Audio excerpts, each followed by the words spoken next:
Let's talk about some basics about how an Australian saddle should fit for you and your horse.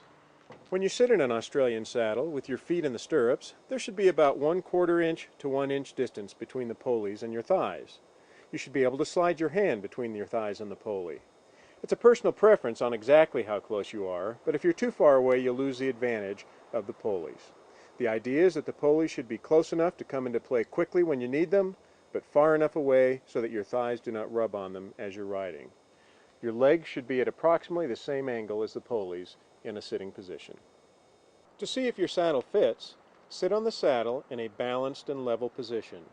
The part of the seat that your rear end sits on needs to be level. If the saddle is tilted forward, or if it is tilted backwards, your body will not be in the right position, and you may feel as though you're pitching forwards or backwards. As you sit in the saddle, you should be balanced, and your legs should be slightly forward. It makes a big difference trying your saddle on with the stirrups and stirrup leathers in place. The stirrups will help position your legs properly. Your thighs should follow the angle of the pulley with your legs slightly bent. You may need to shorten or lengthen your leathers to get the correct leg position.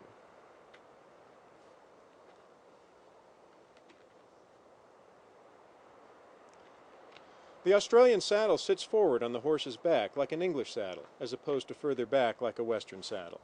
A proper fitting saddle should sit level on the horse's back.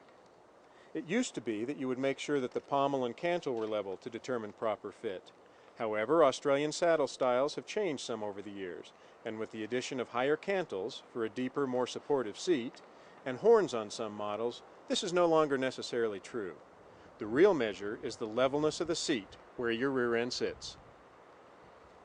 Once you've made sure that your seat is level, now make sure that you have at least 2 inches of clearance between the withers and the top of the gullet at the front of the saddle.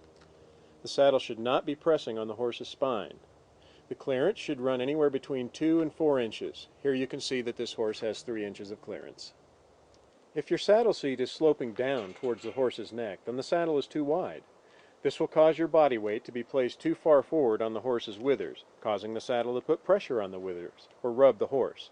Signs of this might be that the wither will be tender to the touch, white hair patches may develop, or in especially bad cases, sores may develop. If you have a Kimberley or down under saddle, chances are we can adjust the saddle to be narrower for your horse. Another way to adjust for a wide saddle is to use extra padding in the wither area so that the saddle pommel is elevated up to level out the seat. We sell a saddle pad called the Correct-A-Pad that is designed just for this problem.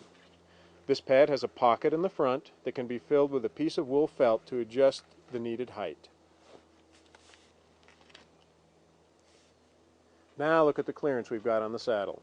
If your saddle is sloping up towards the horse's neck, then the saddle may be too narrow. It's normal for a new saddle with a surged panel to slope a little bit. As the saddle breaks in, the stuffing in the panel will compress and level out.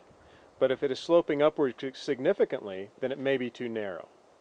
In addition to the hair rubbing in the wither area, signs of a saddle that is too narrow are a tender wither, sores on the wither, or the horse might feel pain towards the back of the saddle. If the saddle is too narrow, then when you sit in the saddle, most of your weight will be pushed back towards the rear of the saddle, causing problems for the horse. Generally, if the saddle is too narrow for a horse, you probably need a different saddle. After a ride, when you've taken the saddle off the horse, you should check for sweat distribution. Not all horses sweat the same, but in general you should see an even sweat distribution pattern on your horse from the saddle after you ride. The sweat distribution should be even all throughout where the saddle sits.